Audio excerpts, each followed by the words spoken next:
Kita taruhlah anggap pelepah 32. Itu buah yang mau dipanen. Udah. Itulah songgoh yang di bawah pelepah. Makanya dia dianggap itu songgoh susu. Oh, berarti betul ya tadi. Songgoh 0 betul. Orang ini udah saya kasih kopiannya, apa nggak betul? Nggak, saya kasih di YouTube penjelasan itu. Orang ini kan cerdas. Itu kan istilah sungguh susu apa nih kalau Kita saya. ubah.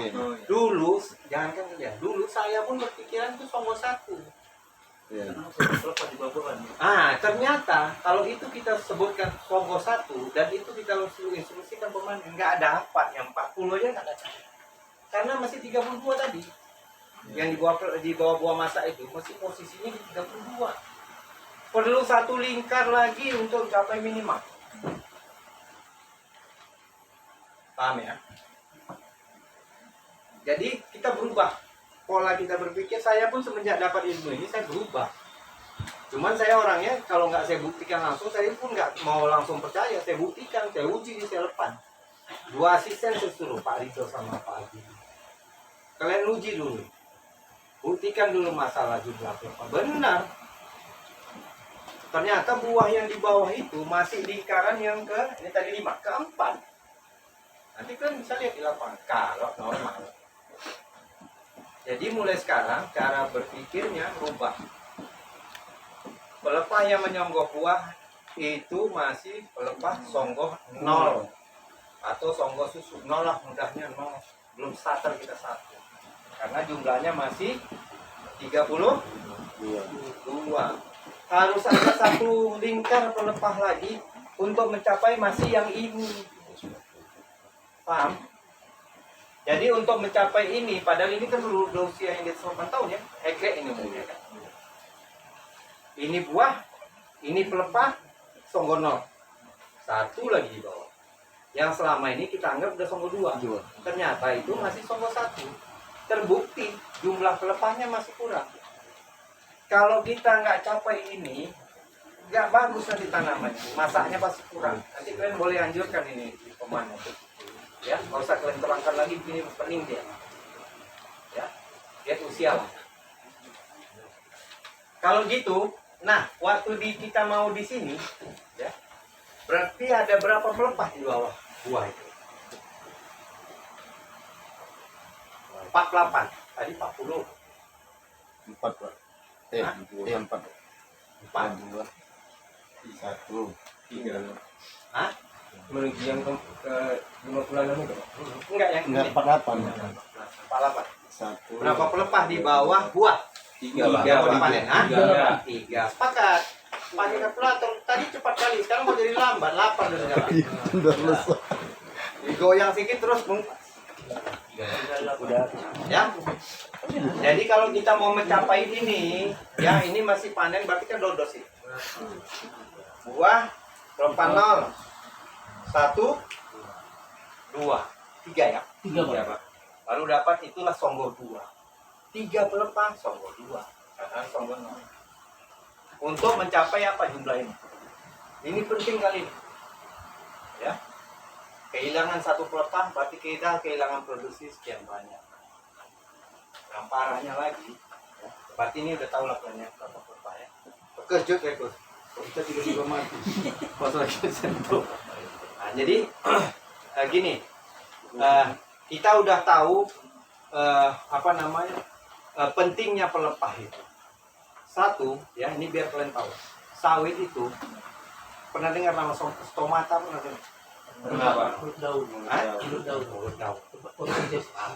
Stomata itu memang umumnya kan di bawah ya. Kan gitu kan, mulut daun itu biasanya di bawah. Sawit satu keunikan kelapa sawit. Stomata itu cuma ada di daun tua. Jadi daun muda itu nggak ada, dia belum ada stomata. Mungkin di pelepah 17 ke bawah itulah baru ada stomata. Makanya seminimal mungkin pemotongan pelepah itu kunci. Seminimal mungkin pelepah itu turun. Kalau masih mampu curi buah. Bukan curi, pakai along-along bak pulang ya kan. Itu ya. Stomata itu letaknya di daun-daun tua. 17 ke atas itu loh letaknya. Tambah tua tambah banyak stomatanya karena sempurna. Ya. Kemudian sifatnya sawit, kalau pupuknya kurang, kayak taman kita kan jalan pupuk. Daun tua sebelum dia mati mengering. Jadi kalau kalian kan ada lihat ya, yang umumnya mengering dulu itu kan daun tua aja. Iya kan? Daun tua itu dia mengering, baru kadang-kadang pelepahnya patahkan gitu kan. Kenapa? Itu salah satu gejala kekurangan pupuk. Satu sifat sawit, kalian bisa lihat aja. Kalau tanaman sawit itu mungkin kalau sekarang ini yang di S3 ya, pupuknya cukup, dia nggak mengalami seperti itu. Kalau di tempat kita karena makanannya kurang, sawit ini paling sayang dia sama adiknya. Adiknya siapa? Daun muda. Daun tua ini sebelum dia mengering, dia keluarkan isinya, dia kirim sama adiknya untuk makan. Kayak gitu kerjanya sawit. Dia kirim nih, dia kirim sampai dia pun mati. Jadi bukan kalian lihat, oh ini penyakit ini kering apa? Enggak, dia mentransfer makanannya karena kurang makan. Dia sayang sama adik-adiknya, ya si daun muda itu. Dia kirim lah, dia kirim semua. Nah, tapi kalau dia makanannya cukup, enggak, sampai kita potong baru dia ini tetap hijau. Jarang ngalamin seperti itu. Itulah sifat sawit. Sayang dia mati. Ada yang nggak sayang mati ini? Ada yang mau sebelum mati ini kasih semua harta sama adiknya? Nggak ada juga ya. Kalah kita sama sawit. Sawit itu begitu kerjanya. Saya pun nggak mau juga yang kayak gitu. Apa? Pusing. Jadi sawit itu begitulah kerjanya. Makanya seminimal mungkin kalian turun pelepah kecuali memang tak memungkinkan. Ingat ya, boleh dicatat. Pelepah yang hanya boleh turun, ya, ini mulai robah nih mindset kalian. Ini saya sampaikan untuk semua kebun. Pelepah yang hanya boleh turun, sampai itu kali nulisnya 90 derajat itu. Memang kayak gitu ya? Iya Pak. Itu tulisannya kalau dibaca bisa itu ya, rapi itu ya. Mereng gini dia. Jadi kalau kita tulis misalnya gini mereng sedikit ya. Dia gini mereng. Nah, buku itu jadi merengnya gini kan keluarnya. Salut juga saya lihat. Yang penting jangan untuk baca sendiri, untuk baca orang bisa lihat ya. Jadi usahakan seminimal mungkin turun pelepah. Ini titik pertama. Karena itu tadi dia bisa mentransfer makanannya ke adiknya, dan dia mulutnya ada di bawah. Makin banyak dia, makin banyak mulutnya di bawah itu. Kecuali mungkin pakai egrek, kalian akan mengalami kesulitan. Kalau udah pakai egrek, yang boleh turunkan pelepah hanya pelepah buah yang mau dipanen. Udah. Satu, buah mau dipanen, sulit manennya, turunkanlah pelepahnya. Panen buahnya. Tapi yang di sebelah-sebelahnya masih segar, jangan kalian turunkan. Udah, kecuali pelepah mati kering, yang udah kering. Boleh diturunkan. Jadi catatannya, boleh turunkan pelepah di buah yang mau dipanen. Ya, itu catatan pertama. Yang kedua, pelepah yang sudah mengering. Itu boleh turun. Kalau kita nanti makanannya udah cukup, jarang kita jumpai pelepah kering. Jadi kalau agak compang-camping sedikit nggak masalah, kita nggak ngejar estetika. Nanti waktu pruning itu bisa kalian rapikan. Biar aja dia dulu. Paham ya? Karena berguna kali dia. Makanya saya lupa, tapi dari pelepah sawit yang masih basah, kalau kita letakkan di pasar gawangan mati, ya, itu bukan hanya humusnya, unsur haranya bisa dapat di bawah itu. Tapi itu khusus untuk tanaman yang sering dapat pupuk. Makanya yang daun segarnya dipotong. Kalau kita lah udah jarang dipupuk, usahakan sedikit mungkin pemotongan pelepah. Ya, kalaupun harus dipotong, potonglah pelepah yang hanya buahnya mau diambil. Kalau samping-sampingnya masih hijau, biar aja compang-camping. Kecuali pelepah yang sudah mati kering. Paham? Paham ya? Nah, mulai situ. Jadi yang paling rajin buat kayak gini, makanya di sana kita ada Kaulerata, ya, di sana binaan kita. Mereka masih peralihan panennya dari Dodos ke egrek.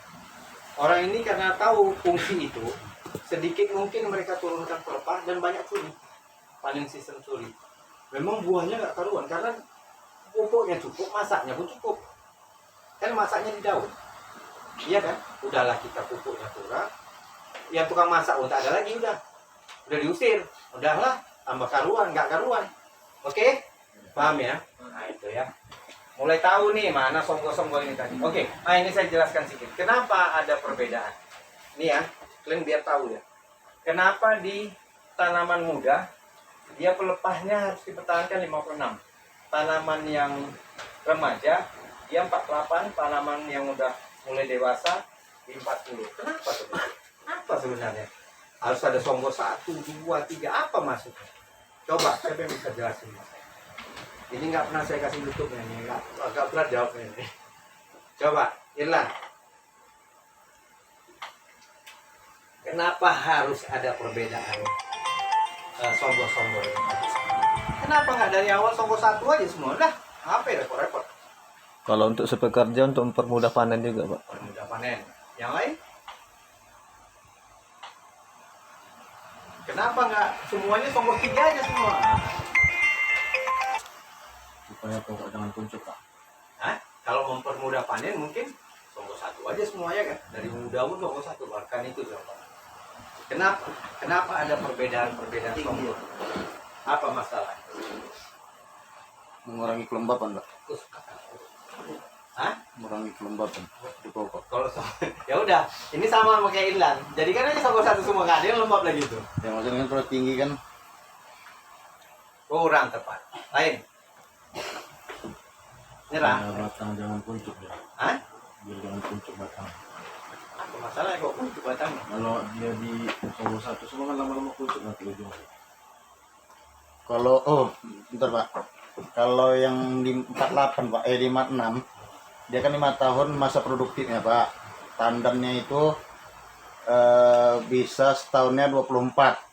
Ya kan, Pak? 24 tandan. Jadi kalau kita bikin songgol 1 dia kan nggak keluar lagi 24 tandan tuh, Pak, kena stres tadi. Jadi kalau yang remaja 5-8 tahun dibikin 48, masa produksinya kan masih tinggi juga, Pak. Masih tinggi produksinya. Masih mencapai lagi 24 tandan dalam 1 tahun. Tapi kalau yang udah 40 itu, Pak, kan di bawah 24, 18, 16 gitu. Oke. Masalah produksi ya. Iya. Hampir tepat, tapi belum tepat. Apa kira-kira? Yang lain apa? Mandor, yuk, Mandor. Lain ini calon-calon asisten. Ini ya, kenapa nggak saya buat aja semua dari awal? Songgol 1. Udah panen. Tak berjamur. Kan gitu kan? Angin lancar. Nah, apa? Dari awal aja songgol 1.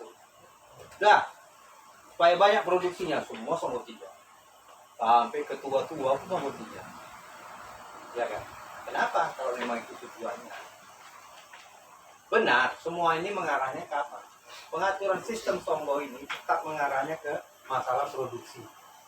Tapi seperti apa dia? Cara kerja sistemnya di kelapa sawit itu seperti apa dia? Kenapa harus ada perbedaan? Oke, saya jelasin. Jelasin ya. Jadi gini. Kalau kalian lihat tanaman muda, kan tanaman muda nih masih di bawah 5 tahun ya kan? Pelepahnya itu panjang nggak? Enggak. Pendek-pendek kan? Iya. Anak daunnya, kalau dibilang daun kelapa sawit yang mana sih? Daun kelapa sawit yang mana nih? Pelepah? Yang ada daun lidinya itu, Pak. Nah, itu dia. Daun kelapa sawit itu, yang ada lidinya itu itulah daun. Kalau ini kan pelepah daun. Ya kan sama kayak tandan tadi ya. Jadi gini, waktu di tanaman masih muda, umumnya kan pelepahnya pendek-pendek. Benar? Makanya lingkaran piringan kita makin lama kan makin lebar. Ya? Dan daunnya masih kecil-kecil. Kalau dia cuma berisi 40, yang seharusnya 56, diisi cuma 40 nggak cukup. Kalau kalian pernah dengar bahasa kerennya itu leaf index area, luas permukaan daun, itu yang harus dapat. Ya, kenapa ini harus dipertahankan ini harus tahu ini ilmunya. Untuk mendapatkan leaf index area, luas permukaan daunnya, cukup untuk mengolah fotosintesis. Cukup untuk dapur untuk masak. Tapi kalau daunnya udah pendek, pelepahnya pendek, daunnya masih kecil-kecil, dibuatlah ini, gak cukup dia. Paham kan? Nah, giliran di sini, inilah udah puncaknya daun itu. Kan daunnya yang tanaman tua itu, ya dewasa itu kan udah panjang-panjang pelepahnya, ya kan? Udah saling bertaut pun tajuknya. Daunnya pun udah lebar-lebar. Benar? Daunnya itu udah lebar-lebar. Cukup 40 untuk dia bisa memasak itu tadi. Kalau dihitung-hitung luas daunnya dengan yang 6 pelepah dengan 40 pelepah, gak jauh beda luas daunnya kalau dikumpulin. Paham? Supaya dia bisa menjaga kestabilan produksi. Masalah nanti di sini dia 45% untuk vegetatif, 55% untuk generatif, itu urusan tanaman, kita tak lihat itu. Tapi tujuannya untuk mempertahankan itu tadi. Paham? Kalau dikumpulin ini jadi satu, nggak jauh beda. Luas permukaan penampang daunnya. Paham ya? Oke. Ini udah hajan sampai di sini. Ini 17. Berarti masih ada 5